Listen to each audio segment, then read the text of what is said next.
So I don't have a lot today, and I think that's good news. But as we were talking about before we got on the Zoom this morning, that'll change, I'm sure, very quickly. I just wanted to include this slide. We get we ask questions sometimes, and we get comments from people, and I don't know that you always get access to the comments or you have time to see the comments. So I'm showing you this here. It'll also be included in the slide deck that goes out in the email that will come to you after this. But just, what other folks are doing around attending holiday parties, end of year plans this year, what different companies are doing. And, this is the kind of information Kevin mentioned earlier, peer groups. If you're an MEA member, this is the kind of stuff that we talk about at the peer groups.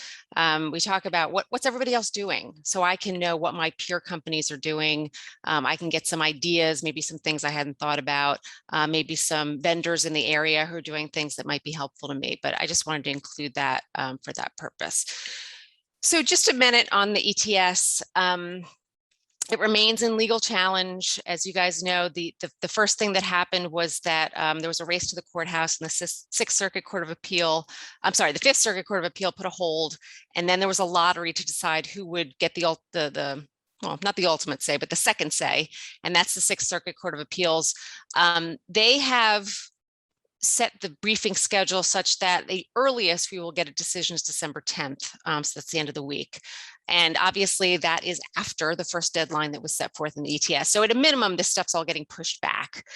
Even if the administration convinces the Sixth Circuit to dissolve the order blocking the ETS, OSHA's going to have to move back their deadlines. So kind of stay tuned.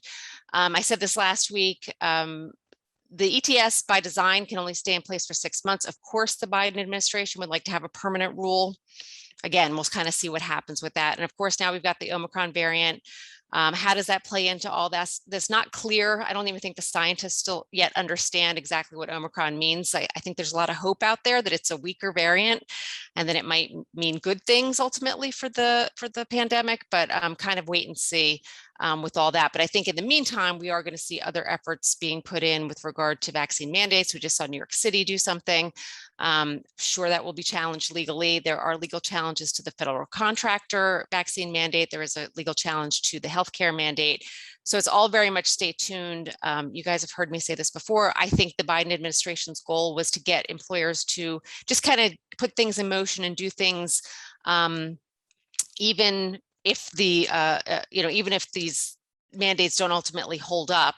So you can really be thinking about, what do you want to do now? As OSHA has said, they're on hold with regard to enforcement. Keep in mind, you as an employer can do more than the government requires. This is at the end of the day, it still is a safety issue, and we as employers have obligations to provide a safe workplace.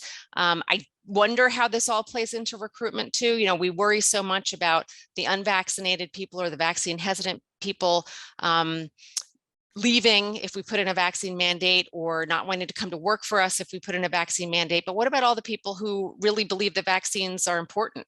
What about the people who have someone at home who can't get vaccinated? So we really need to think about who our applicant pool is, who our employee population is. Do we have an employee population that's going to be more happy if we put in a vaccine mandate than those who are going to walk away if we put in a vaccine mandate? So all things to think about, all very individualized responses.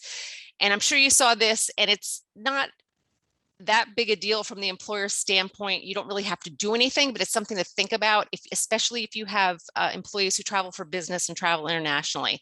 So this is all air travel. This is not people driving across the border for Mexico or Canada.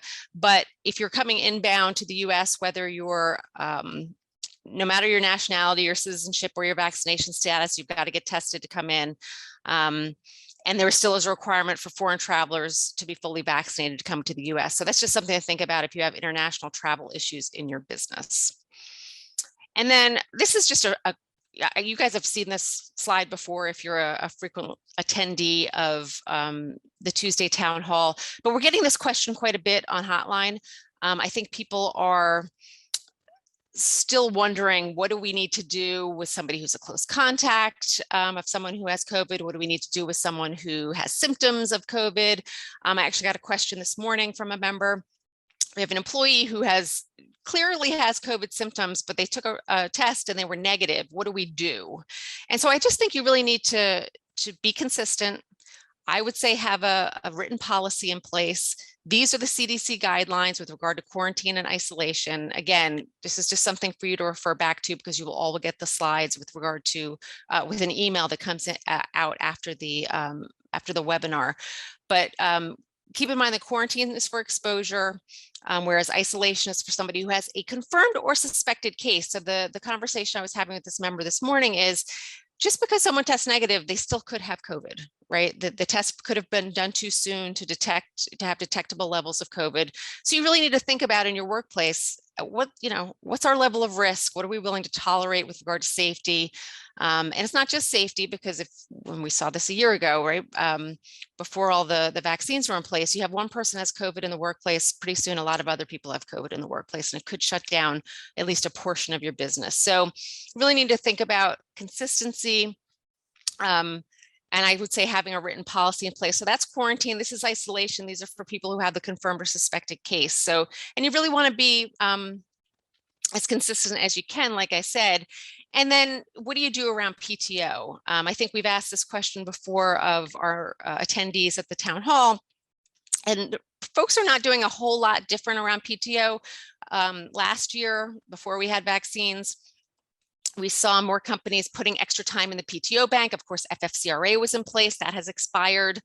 Think about expanding PTO. Do you want to require a negative test to return? Do you want to require a doctor's note to return? The concern with those things have always been basically twofold, which is, what are you doing in terms of putting an extra burden on the employee in terms of cost, things that might not be covered by insurance? And are you doing anything in terms of putting an extra burden on the healthcare system by requiring those things? So again, you need to think about it. And I think consistency becomes really important with all of that. So again, that's all I have for this week, and I'm hoping to have a quiet end of the year. But Kevin, did any questions come through? There was one question which I know is one of the, there's a proposal about the home test being paid for by the government. Is that still a proposal stage? Yeah, I think that's still a proposal stage. Okay. I'm sure well, yeah, we'll see. I know the insurance companies don't want to pay for them, so. I think that's it. Okay. All right, everybody, thank you very much. We will see you next week, and have a safe and happy week. Take care.